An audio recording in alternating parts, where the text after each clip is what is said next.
Apologies to anyone who didn't get to speak, because I know how passionately people feel at an annual conference about their various subjects, and apologies, but there never seems to be enough time at annual conference. My responsibilities cover 4 areas. Brendan Howlin is in the habit of calling me the Minister for everything. Older people, disability, mental health and equality.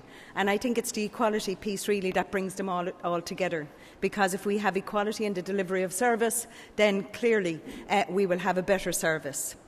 But when I listen to the 4 motions before us in relation to older people, and all worthy, worthwhile motions in themselves, it always strikes me that in disability and mental health I'm charged with taking people out of big institutions. But with older people it seems that we have a fixation with putting them in. And I don't think that's what we should be doing. There should be a range of services in relation to older people, a range of services.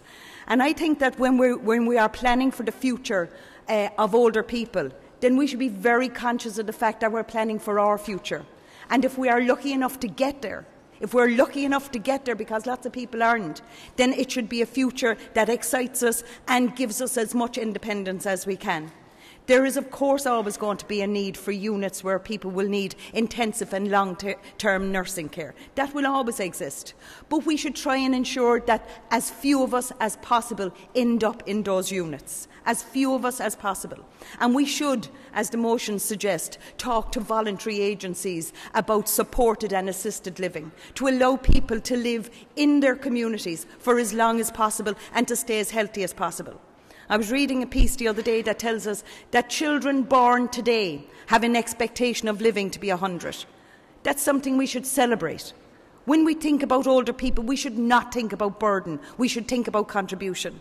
And the Labour Party in government is actually working towards a strategy of ensuring that as we age, not alone will we be able to contribute, but we will be able to live within our own communities.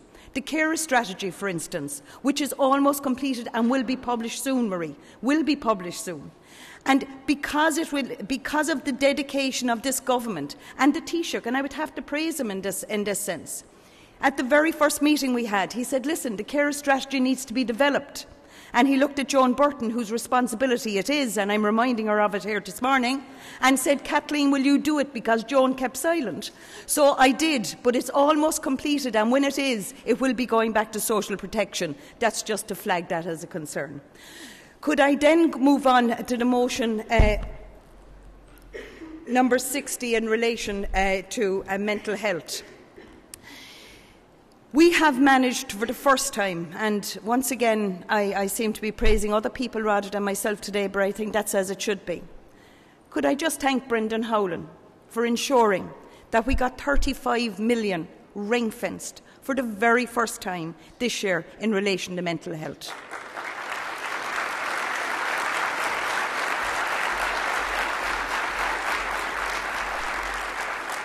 And not alone that, but he also managed to breach the moratorium to give us 414 additional posts, which will all be in the community. The days of the big old institutions are gone.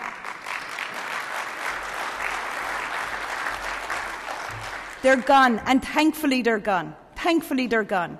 We will now deal with people in the community, and we will ensure that when people have an episode of mental unwellness, I'm never certain what the terminology should be around all of this. I think some of it is quite insulting. But the terminology around all this, when someone has an episode, it should not be a lifelong condition. There is recovery, and we must ensure that people recover. But no one recovers in an institution.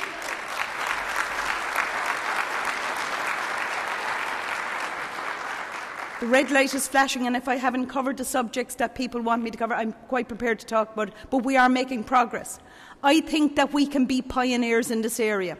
I really do believe that. I believe that we can leave a legacy. Rather than dealing with legacies, we can leave a legacy, a good legacy, a legacy that will deal with people's problems into the future.